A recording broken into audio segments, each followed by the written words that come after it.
Lecture du 19 janvier. Matthieu, chapitre 12, versets 46 à 50.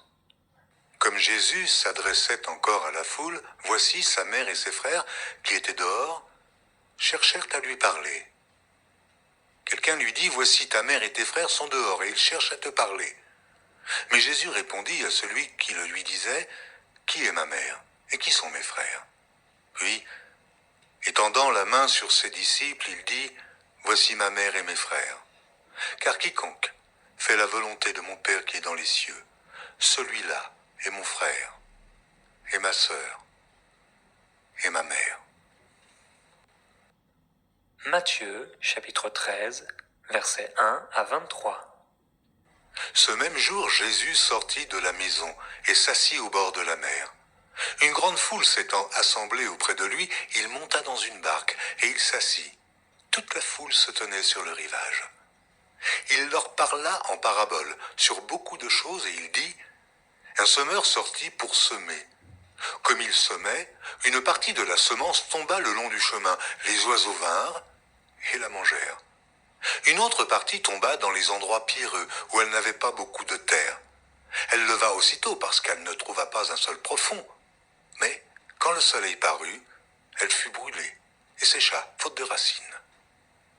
Une autre partie tomba parmi les épines. Les épines montèrent et l'étouffèrent. Une autre partie tomba dans la bonne terre. Elle donna du fruit, un grain 100, un autre 60, un autre 30. Que celui qui a des oreilles pour entendre, entende. Les disciples s'approchèrent et lui dirent, « Pourquoi leur parles-tu en parabole ?» Jésus leur répondit, « Parce qu'il vous a été donné de connaître les mystères du royaume des cieux, et que cela ne leur a pas été donné. Car on donnera à celui qui a, et il sera dans l'abondance. Mais à celui qui n'a pas, on ôtera même ce qu'il a. C'est pourquoi je leur parle en parabole, parce qu'en voyant, ils ne voient point, et qu'en entendant, ils n'entendent ni ne comprennent. Et pour eux s'accomplit cette prophétie d'Ésaïe, vous entendrez de vos oreilles, et vous ne comprendrez point. Vous regarderez de vos yeux, et vous ne verrez point. Car le cœur de ce peuple est devenu insensible. Ils ont endurci leurs oreilles, et ils ont fermé leurs yeux, de peur qu'ils ne voient de leurs yeux, qu'ils n'entendent de leurs oreilles, qu'ils ne comprennent de leur cœur, qu'ils ne se convertissent et que je ne les guérisse. Mais heureux sont vos yeux, parce qu'ils voient, et vos oreilles, parce qu'elles entendent. Je vous le dis en vérité, beaucoup de prophètes et de justes ont désiré voir ce que vous voyez et ne l'ont pas vu, entendre ce que vous entendez et ne l'ont pas entendu. Vous donc écoutez ce que signifie la parabole du semeur. Lorsqu'un homme écoute la parole du royaume et ne la comprend pas, le malin vient et enlève ce qui a été semé dans son cœur. Cet homme est celui qui a reçu la semence le long du chemin. Celui qui a reçu la semence dans les endroits pierreux, c'est celui qui entend la parole et la reçoit aussitôt avec joie. Mais il n'a pas de racine en lui-même, il manque de persistance. Et dès que survient une tribulation ou une persécution à cause de la parole, il y trouve une occasion de chute.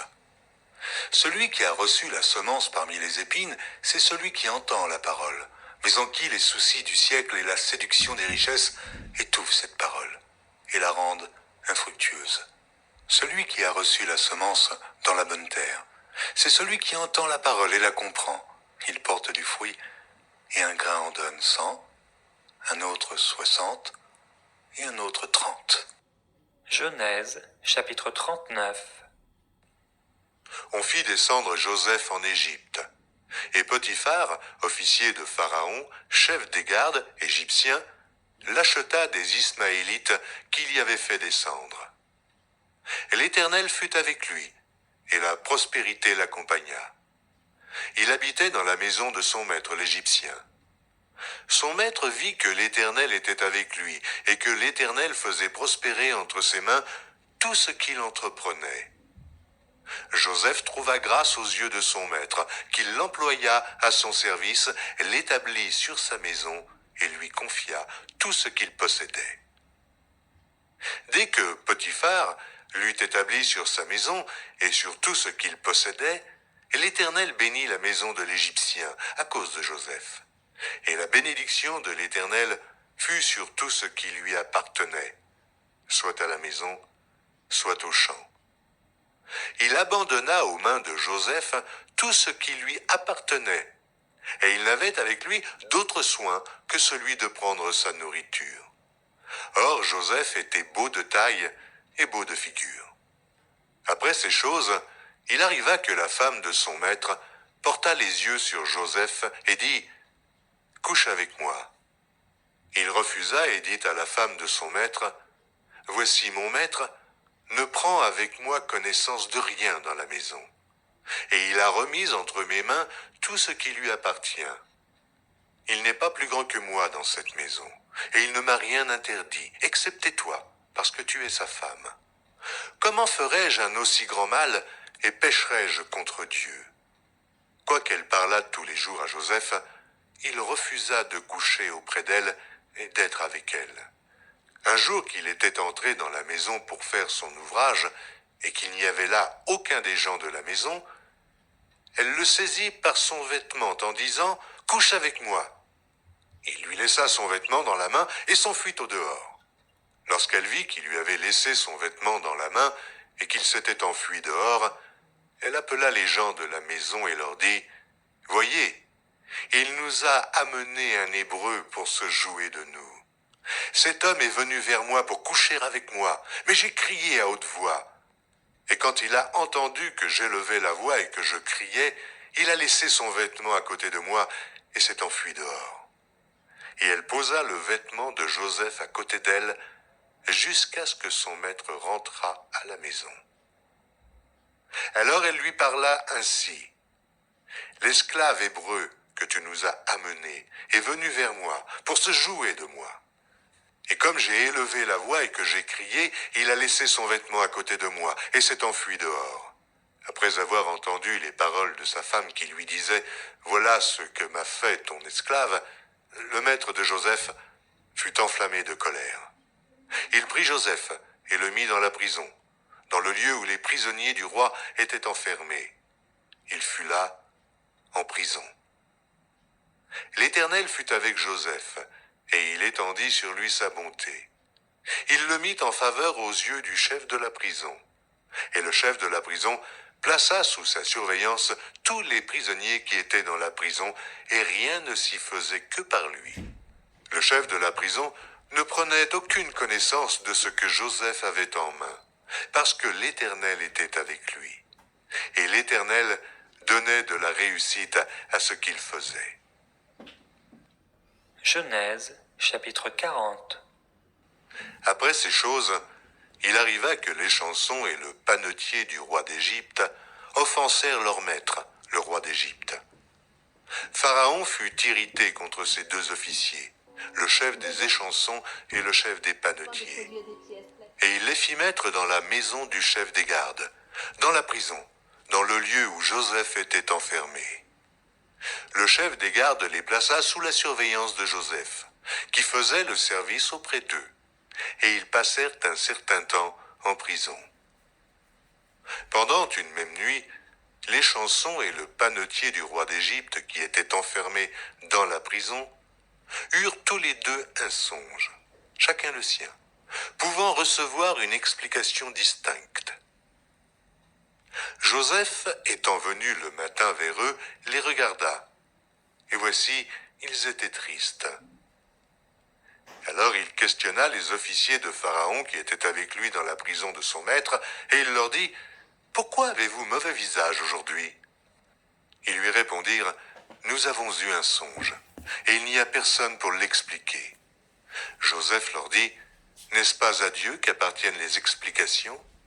Racontez-moi donc votre songe. » Le chef des échansons raconta son songe à Joseph et lui dit « Dans mon songe, voici, il y avait un cep devant moi. Ce cep avait 3 sarments. Quand il eut poussé, sa fleur se développa et ses grappes donnèrent des raisins mûrs. La coupe de Pharaon était dans ma main. Je pris les raisins, je les pressai dans la coupe de Pharaon, et je mis la coupe dans la main de Pharaon. Joseph lui dit En voici l'explication. Les 3 sarments sont 3 jours. Encore 3 jours et Pharaon relèvera ta tête et te rétablira dans ta charge. Tu mettras la coupe dans la main de Pharaon comme tu en avais l'habitude lorsque tu étais son échanson. Mais souviens-toi de moi quand tu seras heureux et montre, je te prie, de la bonté à mon égard. Parle en ma faveur à Pharaon et fais-moi sortir de cette maison. Car j'ai été enlevé du pays des Hébreux et ici même, je n'ai rien fait pour être mis en prison. Le chef des panetiers, voyant que Joseph avait donné une explication favorable, dit « Voici, il y avait aussi dans mon songe 3 corbeilles de pain blanc sur ma tête. Dans la corbeille la plus élevée, il y avait pour Pharaon des mets de toute espèce, cuits au four, et les oiseaux les mangeaient dans la corbeille au-dessus de ma tête. » Joseph répondit et dit « En voici l'explication. Les 3 corbeilles sont 3 jours. Encore 3 jours et Pharaon enlèvera ta tête de dessus de toi, te fera pendre à un bois et les oiseaux mangeront ta chair. » Le 3e jour, jour de la naissance de Pharaon, il fit un festin à tous ses serviteurs, et il éleva la tête du chef des échansons et la tête du chef des panetiers, au milieu de ses serviteurs. Il rétablit le chef des échansons dans sa charge d'échanson, pour qu'il mît la coupe dans la main de Pharaon. Mais il fit pendre le chef des panetiers selon l'explication que Joseph leur avait donnée. Le chef des échansons ne pensa plus à Joseph, il l'oublia. Genèse, chapitre 41, versets 1 à 16. Au bout de 2 ans, Pharaon eut un songe. Voici, il se tenait près du fleuve. Et voici, 7 vaches belles à voir et grasses de chair montèrent hors du fleuve et se mirent à paître dans la prairie. 7 autres vaches laides à voir et maigres de chair montèrent derrière elles, hors du fleuve, et se tinrent à leur côté sur le bord du fleuve. Les vaches laides à voir et maigres de chair mangèrent les 7 vaches belles à voir et grasses de chair. Et Pharaon s'éveilla. Il se rendormit et il eut un second songe. Voici, 7 épis gras et beaux montèrent sur une même tige. Et 7 épis maigres et brûlés par le vent d'Orient poussèrent après eux. Les épis maigres engloutirent les 7 épis gras et pleins, et Pharaon s'éveilla. Voilà le songe. Le matin, Pharaon eut l'esprit agité, et il fit appeler tous les magiciens et tous les sages de l'Égypte. Il leur raconta ses songes, mais personne ne put les expliquer à Pharaon. Alors le chef des échansons prit la parole et dit à Pharaon, « Je vais rappeler aujourd'hui le souvenir de ma faute. » Pharaon s'était irrité contre ses serviteurs, et il m'avait fait mettre en prison dans la maison du chef des gardes, moi et le chef des panetiers. Nous eûmes l'un et l'autre un songe dans une même nuit, et chacun de nous reçut une explication en rapport avec le songe qu'il avait eu. Il y avait là avec nous un jeune Hébreu, esclave du chef des gardes. Nous lui racontâmes nos songes, et il nous les expliqua. Les choses sont arrivées selon l'explication qu'il nous avait donnée. Pharaon me rétablit dans ma charge, et il fit pendre le chef des panetiers. Pharaon fit appeler Joseph.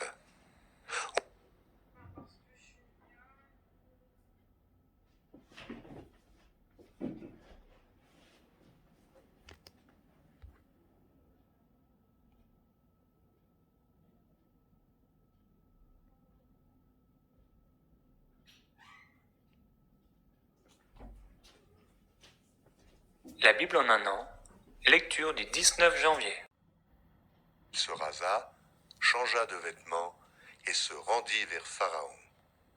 Pharaon dit à Joseph, « J'ai eu un songe, et personne ne peut l'expliquer.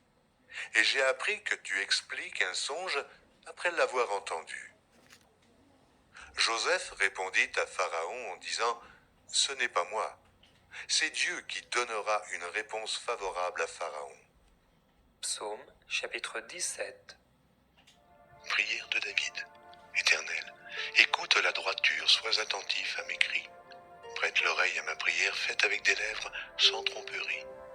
Que ma justice paraisse devant ta face, que tes yeux contemplent mon intégrité. Si tu sondes mon cœur, si tu le visites la nuit, si tu m'éprouves, tu ne trouveras rien. Ma pensée n'est pas autre que ce qui sort de ma bouche. À la vue des actions des hommes, fidèles à la parole de tes lèvres, je me tiens en garde contre la voix des violents. Mes pas sont fermes dans tes sentiers, mes pieds ne chancellent point. Je t'invoque car tu m'exauces, ô Dieu. Incline vers moi ton oreille, écoute ma parole. Signale ta bonté, toi qui sauves ceux qui cherchent un refuge et qui, par ta droite, les délivres de leurs adversaires. Garde-moi comme la prunelle de l'œil, protège-moi à l'ombre de tes ailes, contre les méchants qui me persécutent, contre mes ennemis acharnés qui m'enveloppent. Ils ferment leurs entrailles, ils ont à la bouche des paroles hautaines. Ils sont sur nos pas, déjà ils nous entourent, ils nous épient pour nous terrasser. On dirait un lion avide de déchirer, un lionceau aux aguets dans son repère. Lève-toi, Éternel, marche à sa rencontre, renverse-le. Délivre-moi du méchant par ton glaive. Délivre-moi des hommes par ta main, Éternel. Des hommes de ce monde, leur part est dans la vie, et tu remplis leur ventre de tes biens. Leurs enfants sont rassasiés, et ils laissent leur superflu à leurs petits-enfants. Pour moi, dans mon innocence, je verrai ta face. Dès le réveil, je me rassasierai de ton image.